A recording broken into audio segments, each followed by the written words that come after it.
Ja wszystko wiem, na ludziach się znam i o kultura mieszkańców dbam. Ty co niedawno kupią się bryka, to w domach głośno puszczą muzyka. A ten za ścianą, co nie lubi dzieci, to pędzi bimber i rozrzuca śmieci. Mnie to stresuje, bo chamstwa nie znosza, więc zaraz dzwonia i na nich donosza. Bo ja jest richtig blokowy szpieg, wiem co się dzieje w kole mnie. Co gorzy sąsiad w piwnicy, no to mi pasuje i to mi gra. Bo ja jest richtig blokowy szpieg, wiem co się dzieje w kole mnie. Co gorzy sąsiad w piwnicy, no to mi pasuje i to mi gra. Szkoda, że już podglądać nie mogę, od tego stania boli mnie noga.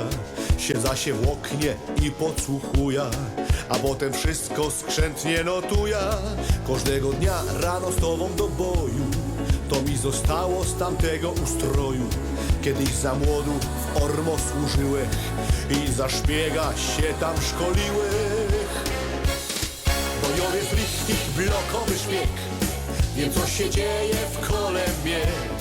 Co gorzy sąsiad w piwnicy, no to mi pasuje i to mi gra.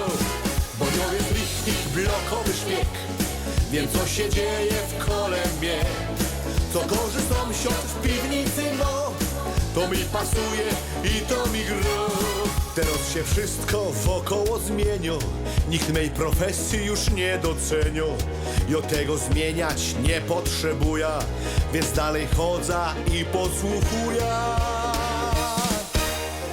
Bo ja jest richtig blokowy szpieg, wiem co się dzieje w kole mnie. Co gorzy sąsiad w piwnicy, no to mi pasuje i to mi gra. Bo ja jest richtig blokowy szpieg, wiem co się dzieje w kole mnie.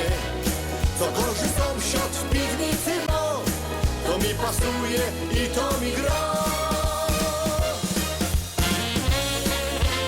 No ja